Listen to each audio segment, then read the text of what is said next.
Hey everybody, happy Monday. It is Sidra with Mental Wellness Monday. How are you doing? Super excited to be here. Hope you had a wonderful weekend. So, I had a really thoughtful weekend, and I just wanted to share something with you. And so, I titled this live, What Makes You Feel Supported When You're maybe not doing so well? Maybe it's grief, maybe it's pain, maybe you're just going through something, but what makes you feel supported? And, uh, you know, like I do this work because I need the work.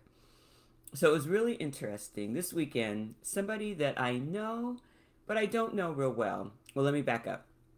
So, my mom, we're going to have to move my mom. So, those of you that know, my mom has lived in a house that I have by herself this whole time, and my mom fell. And this is like the third time, and so she's fine. She's absolutely fine. I always say black don't crack, and I guess our bones don't either. She, yeah, she fell. And the hard part is that because she has really bad arthritis in her knees, she can't get up. And my mom has a super ornery spirit, and so she doesn't call me right away. So my brother and I were talking, and we're like, okay, we got to do something different. And the good news is that my brother decided that she was going to come live with her. So, or she was going to go live with him, which is great. Perfect. He'll be amazing. She'll love it. It's in the house where we grew up. So it's good. Like, it's super good. But I was telling someone in the neighborhood where my mom lives just to let them know, because my mom is literally the queen of her neighborhood.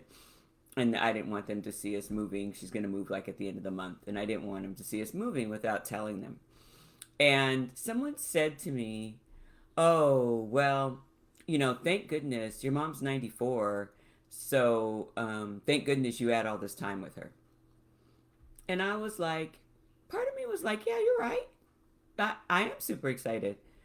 But then I kind of walked away, and I didn't know the person very well, but I was like, I didn't feel so great about it. I mean, I didn't feel bad, but it felt kind of weird.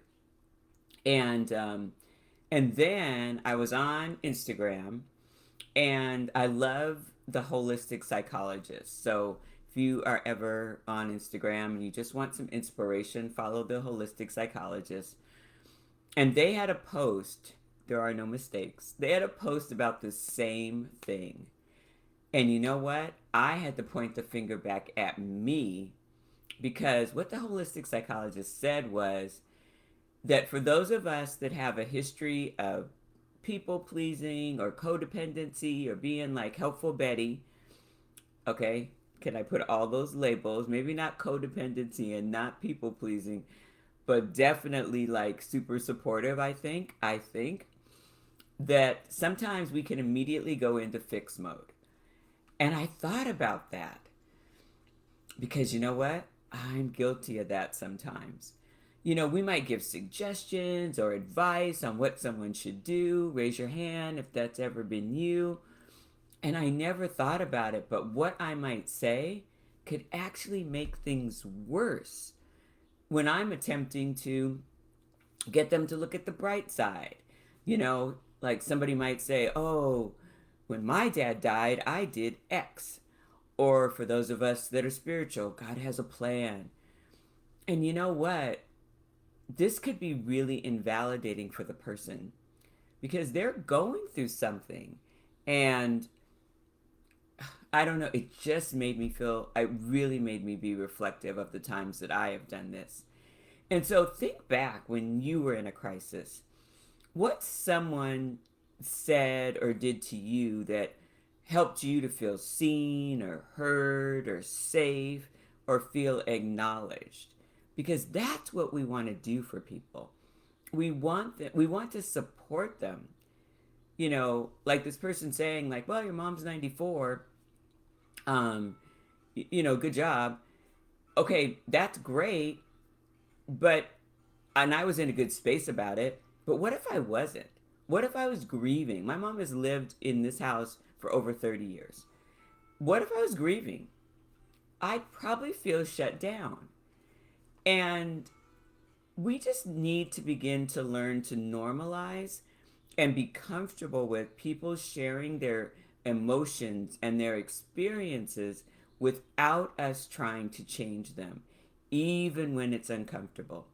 Raise your hand. Am I the only one that if someone's sick or someone's got something going on, I get uncomfortable. Like I don't know what to say. I don't know what to do. I'm a wuss. I am really a wuss. I don't know. Maybe I'm the only one. But what we could do is get curious and just ask, how would you like to be supported right now? Or maybe just to say, I just want to be honest. I can't imagine what you're going through. And I don't really know what to say. Would you just like me to sit here with you quietly? Or maybe just to say to someone, you know what? I'm here to vent. Or if you want to say anything or you want me just to listen, I got you. Is there anything I could do to make your life easier right now?